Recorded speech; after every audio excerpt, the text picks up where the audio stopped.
Afaan Oromoo sagantaan keenya roobii amjal qaba.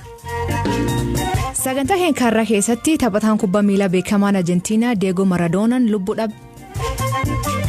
Lammiileen keenya kan loltoota Itoophiyaatiin qabaman maal yakkan? Namni dhiirota hojii ilaalaa kan gartuu yookaan bitaasan dhooftii yookaan daantii yookaan qaba. Amma sagalaan sun keessa namni lamallee cabee jira.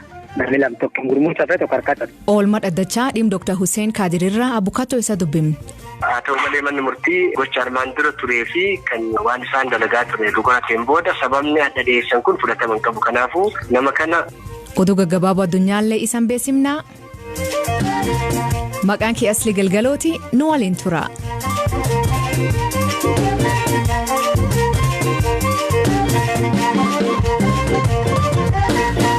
Loltoonni Itoophiyaa gam keenyaa taakitee dargaggoota 9 mooyyalee qabdee gam Itoophiyaa tiitee jedhan namoota qaban keessaa tokko ijoolleewwan barnoota sadarkaa lammaffaa maatiin isaanii kan BBC'n dubbatee dargaggoota kan kalee qa'ee isaanii reebamanii qabanii jedhan hagammaa maatiin isaanii hin argin poolisiin buufata mooyyalee kan buufata isaaniitti himatame kan buufata isaaniitti dubbiin tun himatamte akka gadhiisanii nagaan keenya deebisan mootummaa keenyatti irra hojjetaa jedhan. Ija addunyaa yeroo waraana naannoo Tigraay keessatti gaggeeffamaa jiru irra jirutti humni ittisaa Itoophiyaa adda biraa irrattis waraana gaggeessaa akka jiru himama. Jiraattotni Keeniyaa magaala Mooyalee keessaa ijaan argan akka jedhanitti humni waraanaa Itoophiyaa hidhate daangaa Keeniyaa seenuun sakatta'insa gaggeessuun dargaggoota 10 fudhatanii deeman. Namootni ijaan argan akka jedhanitti namootni humna waraanaa Itoophiyaan qabaman hidhattoota waraana bilisummaa Oromoo naannicha jiraniif dahoo ta'uun tajaajilu jedhamuuni. Jiraattotni dubbatan kunneen yeroo waan kun humnootni nageenyaa Keeniyaa dhaabbatanii ilaalaa turan jechuun komatan.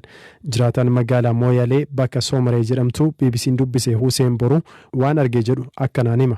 Diiramtuu beeknaan milishaan Itoophiyaa tun armaan Soomaree fakkate. Soomaree baafattee Soomaree tan keeyyatee minkaan min nama riddiittee caccabsitee minkaan sossottee waxee barbaadde namallee cufdhaante. Duubatti amma nama sagal fuutee armaaqatee haate. Warri sagalaan isii yaatenillee tagara ilmaan ta'enuma amma sagalaan sun keessa namni lamallee cabee jira. Namni lam tokko gurmuu cabee tokko harkaa cabe. Jaarolee hawwan ilmaan tanaallee tafaayyaatee uli yaate kanatullee haatee gustee fura dhoowwarte. Bibbiqiillee bibbiqi shanillee fudhattee warri sunin ONX fijii abaa ho'ittee maqaa akkana shan jettee gubbaa ka'ettee akkasitti achiin dabarte. Amma ilmaan sun kaambii federaalaa sunitti hidhanii achi gubbaa sun jirti hidhanii. Warri beeknam dhiiratu jaaru haaniin dhaana haaniin qabame. Jiraattuun Soomaree biroon aadde Bukee Goolloo kibxata ganama qe'ee isaanii dhufuun ijoollee isaanii dhiiraa 5 fuudhanii deemuu BBC'tti himan.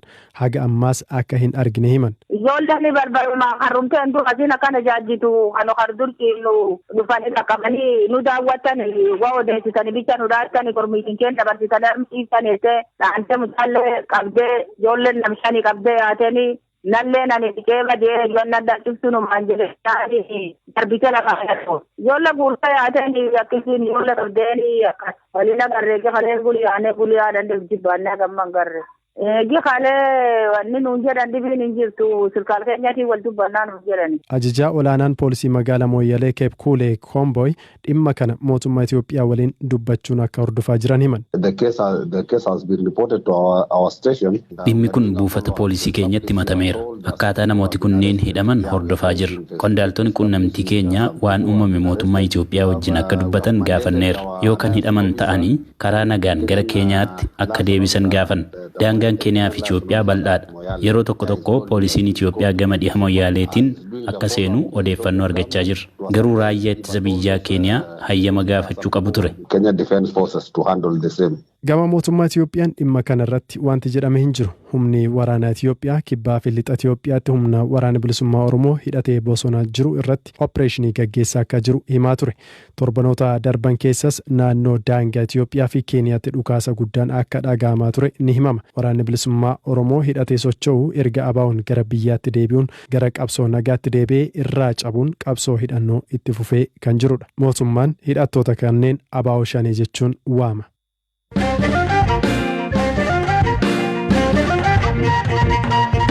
Barnoota jalqabuuf maatiin ijoollee isaaniitiif maskii bituu qabanii jedhu biiroon barnoota Oromiyaa. Naannoo Oromiyaatti barnoonni sadarkaa duraa fi lammaffaa torbee wiixatti darbee jalqabuuf ture. Garuu akka hoogganaan itaana biiroo barnoota Oromiyaa Dr. Galaana Mikaa'el BBC'tti himetti sababa barnoota fuulduratti butaniin keessaa tokko maskii dhabuuf. Ripoota keenya Birzuwaaqee Olaanaatu bilbilaan dubbis. Wiixata dhufu barnoota sana eegalla. Garuu kutaan 8-12 already barachaa turani. Warra hafan immoo ijaarraa kaasnee hin banna. Kanaaf maaskii hunda argannee yoo argachuu baannes maatiin kanarratti ijoollee gargaaruudhaaf korreejii waataa waan galeef leenjii barsiisotaas finneerraa kana booda barumsi ijaarraa kaasee hin eegalaa jechuudha. Torbee tokkoof kan dabarfamee ture ulaagaan barbaachisuun guutamne jedhameeti ture sababa maaskiin haga isiniif barbaachisuun kennamneen ta'uusaan beekama. Innis sababa tokko akkuma jenne kanas reetii amma maaskii produce goonuun yoo kan eegnu ta'e production jiru jaallatee ijoollee kana hundumaa gara maaskii miliyoona 60 oomishuudhaaf yeroo waan fudhatuuf maaskiin dhufaa jira. Kan biyya keessatti oomishamaa jira. Gaafa dhimma ijoollee qaqqabuu hin danda'a. Amma sanatti torban muraasaaf maatiin ijoolleedhaaf maaskii warra arganneef jechuudha. Gargaarsa godhee ijoolleen mana oolurraa yeroon isaa dheerachuurraa barumsoota jalqabanii yaajatu irraa ka'uun madaalli akkasii jira jechuudha. Barumsa akka jalqabu kan taasifamu.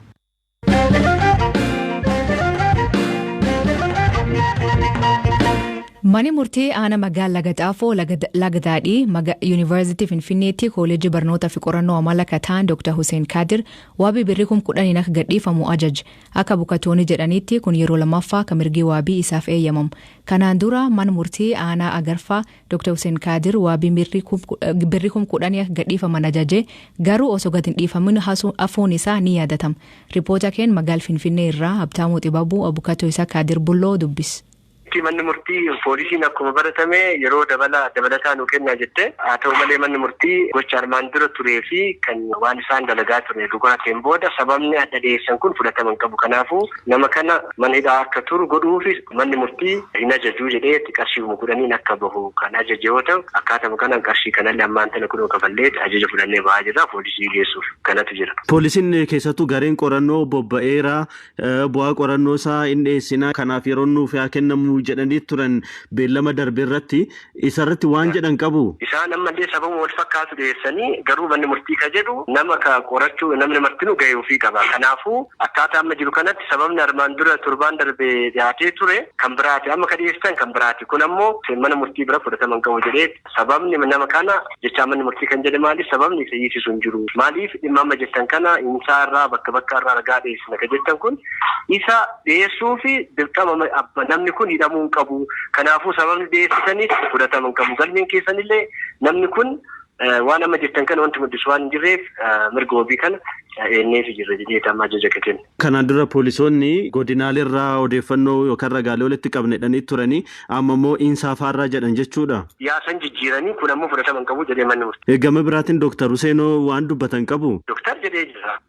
Jedhee anini uumaan kiyyaa barnoonni an baradhee nagaa uummataatiif nama hojjetu malee rakkoo uummata keessaa galu jedhee in principle matammaan kiyyaa kana na ajaju wanti godhan jiru ani miseensummaan kiyyaallee qaama mootummaan dhabe yookaan waldaa beekamu hayyoota Oromiyaati malee ani waan biraa keessa hin galle. Kanaafuu anini dabatu narra dalagamaa jira. Ani uummata kiyya gargaaruu qabu.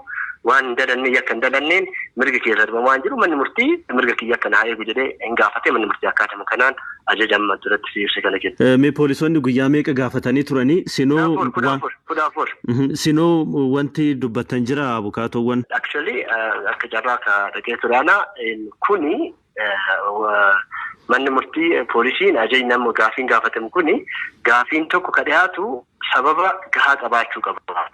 Manni murtiillee poolisiin gaafatteef qofa gaafii seeraan ala ta'eef beekumsi kennuuf aangoo iyyuu hin qabu jenneennu. Kanaafuu sababni dhiyaate mana murtiillee nama amansiisu eenyuun amansiisu waan hin dandeenyeef sababa guyyaa 14 ragaa bakka kanaaf finna ka jedhan ragaa fiduuf qofa namni kun achi dhaqee jara kan akka ragaa kana kennu godhuu hin danda'u. Lammaffaa kun adeemsuma chaanaalii administreetii yookaan bulchiinsaatiin dhiyaachuu kan danda'u. Kanaafuu kana dhiyeessuuf nama mana murtii kaaheet yookaan mana hidhaa taaturu ka jedhu kun poolisii irraa yoo eegamu. Kanaafuu manni murtii irraa fuudhuu hin qabu jennee hin mormanii akkaatuma kanaan manni murtii sababa isaan dhiyeessan kufaa godheetti ajaja kana ka kenne jechaadha.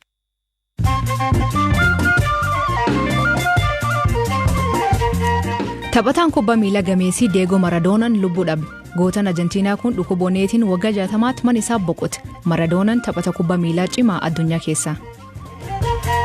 Ministeerri Ijaarsa Dimookiraasii Itoophiyaa Zadig Abrahaan yeroon hoggantoota TPLF fi humnoota poolisii adinaanichaa harka kennachuu kenname xumuramee jedhe.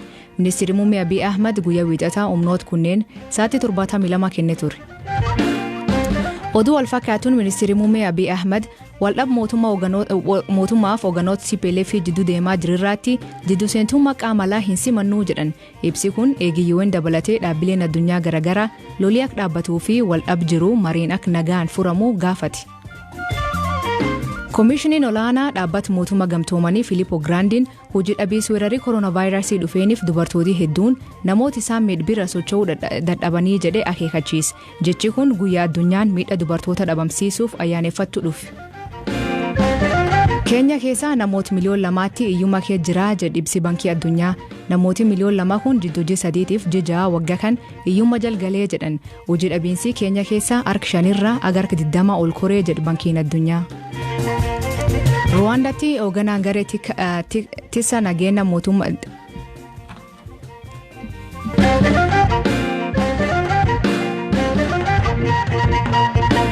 Taphattuun kubbaa miilaa garee biyyaalessaa Itoophiyaa ka dubartoota Looza Abarraa dubartoota 100 addunyaa irraa dhibba uumamaan BBC waggaan addaan baasu keessaa tokko taate. Loozan kilaba biyyaa Maalta tokkoof taphachaa turte. Galchii hedduu waggaa tokko keessatti lakkoofsisuun beekamti. ያው በጣም ደስ ብሎኛል ማለት በቃላት የምትገልጸው አይነት ነገር አይደለም ባዬ ገመዴራ ጅቹታን ከነን ኢብሱሚቲ ዋና ከሲራ ገውን ኮ ጅረኛ ኮ ከሰት ሴና ጉዳዳ ሰደርካ ከሲራ ገየረ ጀዴ ምልካይነ ከነ ዱበቹ ደንዳ አጅቹዳ ዱበርቶታ ሆገንሳ ፊ ደሜ ገረገራ ከሰት ሆጂ ጉዳ ሆጅተን ከሰትን ሀመተሜራ ከነ ጀቹን አዱኛ ረቲ ዋን ቤከሜ ሆጂ ጉዳ ሆጀዴራ ጀቹዳ ዱበርቶኒ ኩኔን ሆጂ ጉርጉዳ ሆጀተኒሩ ኩነናፍ ሆጂ ሆጀዴን ዲባ ጉዳ ኡሜረ ጀቹዳ ጀዴ ያዳ Kudhammoo seenaa kubbaa miilaa Itoophiyaa keessatti yeroo jalqabaaf kan ta'edha. Dubartii jalqabaa ta'uu kooti. Kana dura gama atileetiksiin dubartoonni turaniiru.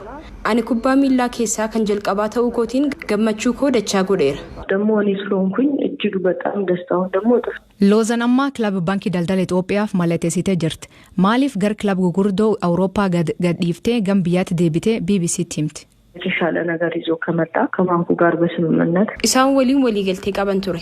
Garuu waan guddaan ture COVID ture.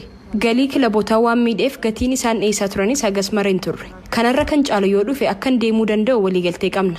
Dabalataan adeemsi isaa dheeraa ta'aa dhufe. Biyya na fudhachuuf na gaafate ilaalchisee ammoo adeemsa isaa xumuruuf imbaasiinis cufaa ture. Biyya keenyatti kubbaa miilaan dubartootaaf akka warra dhiiraa hin kaffalamu. Anaanis dabalate. Garuu sadarkaan isaa ol ka'uu qaba. Kanammoo jijjiiruu hin dandeenyu taanaan ijoolleen itti aananii dhufan hin fayyadaman. Kanaaf ammas akka miindaa guddaan naaf kaffalamu ta'eera. Kun akka guddataa deemuu barbaanna. ያ ነገር ያደገልን ነው መሄድ የምንፈልገው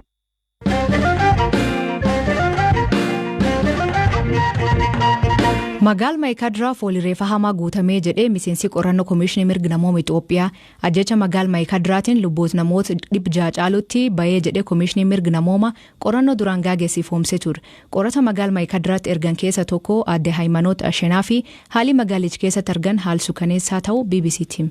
በጣም ብዙ ቆሻሻዎች ያሉበት ቆሻሻ ስለቃ magaalattiin baay'ee jeeqamtuudha meeshaaleen caccaban saamaman aspaaltiinis balfaan kan guutamedha reeffi namootaa magaalaa walakkaarraa kakaafamus fooliin reeffaa baay'ee jira namni baay'een hin mul'atu namni argitus miirri keessa jiru cimaadha magaalattiin balicharraa akka hin dandamanne wanti mul'isu baay'eedha awwaalcha jumlaa kan argine bataskaana keessatti mana amantaa Abuna Aragaawwii jedhamu keessatti tokko koree awwaalchaa namoota turan dubbisnee turre namni tokko yeroo awwaalamu akkaataa itti awwaalamu mataasaa qaba baay'inarraan kan ka'e sana raawwachuun waan hin danda'amneef bakka sanis foolii cimaatu jira ture.